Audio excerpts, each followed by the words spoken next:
আসসালামু আলাইকুম ওয়া রাহমাতুল্লাহি ওয়া বারাকাতুহু। অন্যান্য ধর্মাবলম্বী যারা আছেন সকলকে আন্তরিক মোবারকবাদ। জাকের পার্টির মহান প্রতিষ্ঠাতা আরিফে কামেল মুর্শিদে মুকাম্মেল বিশ্বলী খাজা বাবা ফরিদপুরি কেবলাজান সাহেবের 1448 হিজরি সনের মহাপবিত্র 7ই সফর, মহাপবিত্র বিশ্ব ফাতিহা শরীফ, স্থান বিশ্ব জাকের মঞ্জিল, 22 পাক দরবার শরীফ, সদরপুর ফরিদপুরে অনুষ্ঠিত হবে। 21শে জুলাই মাগরিবের নামাজের পূর্বে আমরা কাফেলার পর কাফেলা করে যাব। আজকে কালিয়াকৈর উপজেলার বড়বাড়ি জাকের পার্টি কার্যালয় থেকে, এই মিশন থেকে আমরা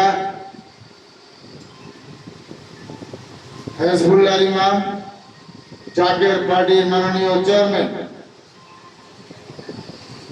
আলহাজ খাজা মোস্তফা মীর ফজল মুজাদ্দিদি সাহেবের পক্ষ থেকে,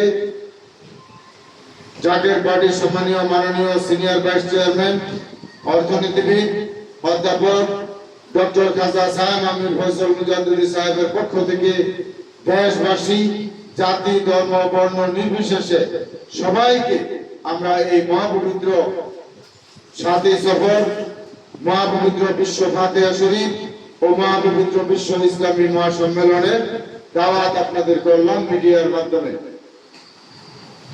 জাকের পার্টির সম্মান প্রতিষ্ঠাতা বিশ্বলী খাজা বাবা ফরিদপুরি কেবলাজান সাহেব পাক জবানে ফরমাইছেন যে বাবা, এমন সময় আসতেছে যখন মানুষ জলে স্থলে অন্তরিক্ষে বিপদ আর বিপদ ছাড়া কিছুই দেখিতে পারিবে না। মুমিন লোক এবং শান্তিকামী মানবতা ছাড়া কেউই বাঁচিতে পারিবে না। আপনারা সবাই জ্ঞানী, আপনারা সবাই বিবেকবান। আপনারা দেখতেছেন সেই সময় শুরু হয়ে গেছে। প্রাকৃতিক দুর্যোগ, মাটির নিচে ভূমিকম্প ঘোরাফেরা করছে। ভূতাত্ত্বিক বিদ্যা বলতেছেন বাংলাদেশে বড় ধরনের ভূমিকম্প হওয়ার আশঙ্কা, এবং এই দেশের বিরুদ্ধে অব্যাহতভাবে চক্রান্ত ষড়যন্ত্র চলছে। বিশ্বযুদ্ধের ডামাডোল। বাঁচানোর মালিক আল্লাহ, কিন্তু উসিলা লাগে। এ যুগের সর্বশ্রেষ্ঠ উসিলা হলো বিশ্বলী খাজা বাবা ফরিদপুরি কেবলাজান সাহেব, এবং এ যুগের সর্বশ্রেষ্ঠ আমির, পবিত্র নেতা, আধ্যাত্মিক নেতা আলহাজ খাজা মোস্তফা মীর ফজল মুজাদ্দিদি সাহেব।